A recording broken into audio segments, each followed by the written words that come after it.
ಒಂದು ಹಸಿರು ಗದ್ದೆಗಳ ಮಧ್ಯೆ ನೆಲೆಸಿರುವ ಚಂದ್ರಪುರ ಎಂಬ ಸುಂದರ ಹಳ್ಳಿ. ಆ ಹಳ್ಳಿಯಲ್ಲಿ ಶಿವಣ್ಣ ಎಂಬ ಒಬ್ಬ ಬಡ ಕಾರ್ಮಿಕ ವಾಸಿಸುತ್ತಿದ್ದ.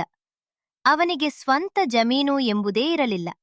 ಇತರರ ಹೊಲಗಳಿಗೆ ಹೋಗಿ ದಿನಗೂಲಿ ಕೆಲಸ ಮಾಡುವುದೇ ಅವನ ಜೀವನದ ಏಕೈಕ ಆದಾಯ. ಆ ಕೆಲಸದಿಂದ ಬಂದ ಸ್ವಲ್ಪ ಹಣದಲ್ಲೇ ಅವನು ತನ್ನ ಕುಟುಂಬವನ್ನು ಸಾಗಿಸುತ್ತಿದ್ದ. ಒಂದು ದಿನ ಸಂಜೆ ಹೊಲದ ಕೆಲಸ ಮುಗಿಸಿ ಶಿವಣ್ಣ ತನ್ನೊಳಗೆ ತಾನೇ ಮಾತನಾಡಿಕೊಂಡನು.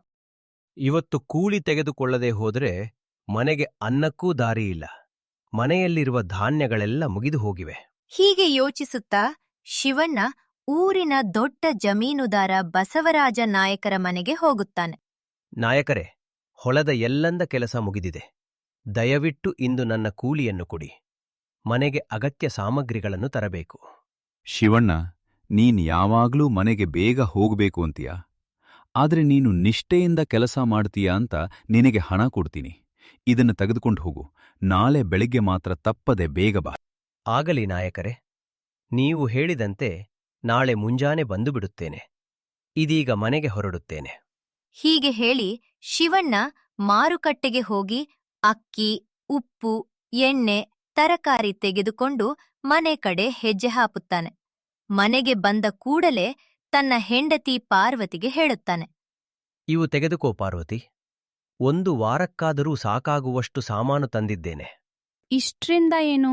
ಒಂದು ವಾರ ಕಳೆದ್ಮೇಲೆ ಮತ್ತೆ ಅದೇ ಸಂಕಟ.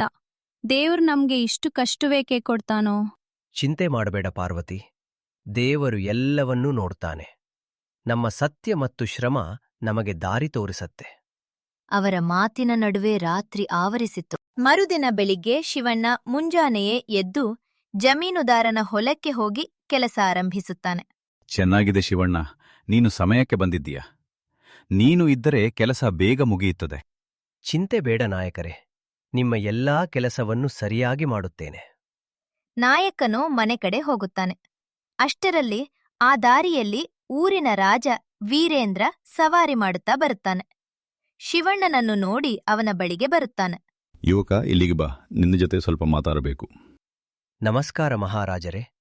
ಈ ದಾರಿಯಲ್ಲಿ ನಿಮ್ಮ ಆಗಮನ ನನ್ನ ಭಾಗ್ಯ. ಮೊದಲು ನಿನ್ನ ಹೆಸರನ್ನು ಹೇಳು.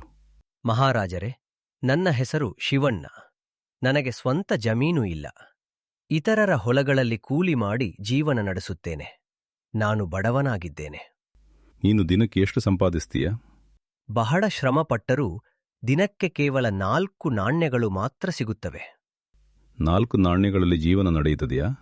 ನೀನು ನಿಜ ಹೇಳುತ್ತಿದ್ದೀಯಾ? ಹೌದು ಮಹಾರಾಜರೇ. ಆ 4 ನಾಣ್ಯಗಳನ್ನು ನಾನು ವಿಶೇಷವಾಗಿ ಬಳಸುತ್ತೇನೆ. ಹಾಗಾದರೆ ವಿವರಿಸು. 1 ನಾಣ್ಯದಿಂದ ಊಟ ಮಾಡಿಡುತ್ತೇನೆ. ಇನ್ನೊಂದರಿಂದ ಸಾಲ ತೀರಿಸುತ್ತೇನೆ. 3ನೆಯದರಿಂದ ಮನೆಯ ಖರ್ಚು. 4ನೆಯದನ್ನು ಬಾವಿಗೆ ಹಾಕುತ್ತೇನೆ. ಈ ಮಾತು ಕೇಳಿ ರಾಜ ಗಂಭೀರನಾದ. ಬಾವಿಗೆ ಹಾಕುತ್ತೀಯಾ ಎಂದು ಆಶ್ಚರ್ಯದಿಂದ ಕೇಳಿದ. ಮಹಾರಾಜರೇ, ಅದರ ಅರ್ಥ ಬೇರೆ. ಮೊದಲ ನಾಣ್ಯ ನನ್ನ ಮತ್ತು ನನ್ನ ಹೆಂಡತಿಯ ಆಹಾರಕ್ಕೆ. 2ನೆಯದು ಹಳ್ಳಿಯ ಬಡಮಕ್ಕಳ ಸಹಾಯಕ್ಕೆ. 3ನೆಯದು ನನ್ನ ತಂದೆತಾಯಿಯ ಸೇವೆಗೆ. 4ನೆಯದು ದಾನಕ್ಕೆ.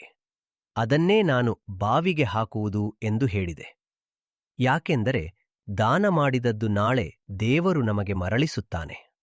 ಈ ಮಾತುಗಳು ರಾಜನ ಹೃದಯವನ್ನ ಸ್ಪರ್ಶಿಸಿದವು. ಅವನ ಕಣ್ಣುಗಳಲ್ಲಿ ಗೌರವ ಮತ್ತು ಸಂತೋಷ ಹೊಳೆದವು. ಶಿವಣ್ಣ, ಈ ರಹಸ್ಯವನ್ನು ಯಾರಿಗೂ ಹೇಳಬೇಡ. ನೀನು ನನ್ನ ಮುಖವನ್ನು 100 ಬಾರಿ ನೋಡುವವರೆಗೂ ಇದು ಗುಪ್ತವಾಗಿರಲಿ. ಇದು ನನ್ನ ಸವಾಲು. ನಿಮ್ಮ ಆಜ್ಞೆ ಶಿರಸಾವಹ ಮಹಾರಾಜರೇ. ಮರುದಿನ ರಾಜ ಸಭೆ ಕರೆಯುತ್ತಾನೆ. ನನ್ನ ರಾಜ್ಯದಲ್ಲಿ ಒಬ್ಬ ಬಡ ಕಾರ್ಮಿಕನಿದ್ದಾನೆ. ಅವನು ದಿನಕ್ಕೆ 4 ನಾಣ್ಯ ಗಳಿಸ್ತಾನೆ. 1ರಿಂದ ಊಟ, 1ರಿಂದ ಸಾಲ, 1ರಿಂದ ಖರ್ಚು, 4ನೆಯದು ಬಾವಿಗೆ. ಇದರ ಅರ್ಥ ಯಾರಿಗಾದರೂ ಗೊತ್ತಿದ್ದರೆ ಹೇಳಿ. ಸಭೆಯಲ್ಲಿದ್ದರು ಎಲ್ಲಿದ್ದವರು ಎಲ್ಲರೂ ಮೌನ. ಯಾರಿಗೂ ಉತ್ತರ ಸಿಗಲಿಲ್ಲ.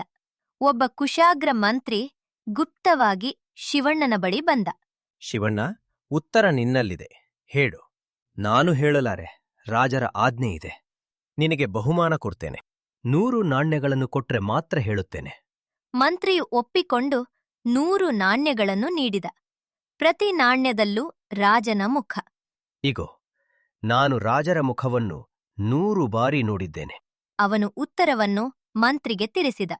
ಮರುದಿನ ಸಭೆಯಲ್ಲಿ ಮಂತ್ರಿ ಉತ್ತರ ಹೇಳುತ್ತಾನೆ. ಈ ಉತ್ತರ ನೀನು ಆ ಕಾರ್ಮಿಕನಿಂದಲೇ ಕೇಳಿರಬೇಕು. ಅವನನ್ನು ಕರೆದುಕೊಂಡು ಬನ್ನಿ. ಶಿವಣ್ಣ ಎಲ್ಲವನ್ನೂ ಸತ್ಯವಾಗಿ ವಿವರಿಸುತ್ತಾನೆ.